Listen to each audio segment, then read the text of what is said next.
Seen Bear's new baby. Aw, this is when Sister Bear was born. This way to bear country, you'll know when you're there. As soon as you enter, you'll feel like a bear. The Berenstain Bear's new baby. Down a sunny dirt road over a log bridge, up a grassy hill, deep in bear country, lived a family of bears. Papa Bear, Mama Bear, and Small Bear. They lived in a large tree which Papa Bear had hollowed out to make into a house. It was a very fine house. This is what it looked like inside. Look at that kitchen. Oh, there's a squirrel eating. Gotta shush him out. It was fun growing up in bear country, helping Papa get honey from the old bee tree. Look at him chasing him. Better run. And helping Mama bring in the vegetables from the garden. That's a big pumpkin. There were all sorts of interesting things for a small bear to do and see in bear country. Wow, he's canoeing and fishing, swimming. Love chasing frogs. Small Bear felt good growing up in a tree, in his own room, in the snug little bed that Papa Bear had made for him when he was a baby. But one morning, it didn't feel so good. Small Bear woke up with pains in his knees and aches in his legs. Small Bear, you have outgrown your little bed, said Papa, as he hitched up the overalls and buttoned one over his shoulder. Today we shall go out into the woods and make you a bigger one. Yeah, I think he needs a bigger bed.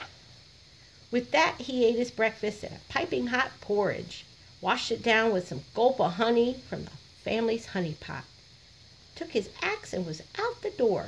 But Papa called Small Bear, following after him. What will happen to my other little bed?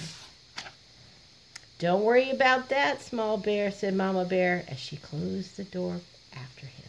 She smiled and patted the front, which had lately grown into a really big bump. You've outgrown that snug little bed just in time. What will happen to my little bed? Small Bear asked as he caught up with Papa Bear. But Papa was sharpening his axe on the grinding stone and didn't hear him. Yes, indeed, said Papa Bear. You need a bed you can stretch out in, a bed that won't give you pains in your knees and aches in your legs. He tested the axe to see if it was sharp, then headed into the woods. What will happen to my little bed? Small Bear asked again as he caught up with Papa Bear in the woods. Papa had chopped down a tree and was splitting it into boards. We're going to have a new baby soon, who will need that little bed, said Papa Bear as he whacked off another piece of board. A new baby? Asked Small Bear. He hadn't noticed that Mama Bear had kind of grown a little round lately, although he had noticed it was harder and harder to sit on her lap. And it's coming soon. Yes, very soon, said Papa. With a final whack, he split off the last board, which gave him enough wood to make a bigger bed for Small Bear. Wow, look at that. That's pretty fancy. They made the bed a good size, and it took the rest of the day to chip and shave it smooth and neat. Then they carried it back to the tree, set it up. Aw, look at that. Papa's pretty handy. When they got there, Small Bear noticed right away that his old bed wasn't there anymore. My little bed, said Small Bear, it's already gone. You outgrew it just in time, called Mama Bear from the next room. Come and see. It was true.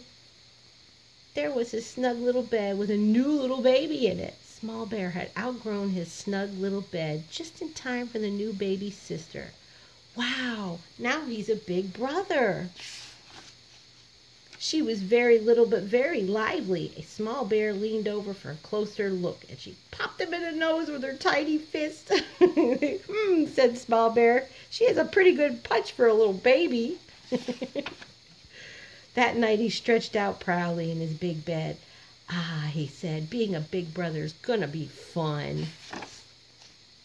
The next morning he woke feeling fine, with no pains in his knees or aches in his legs. His nose was a little tender, though. The end. Thanks for reading with me.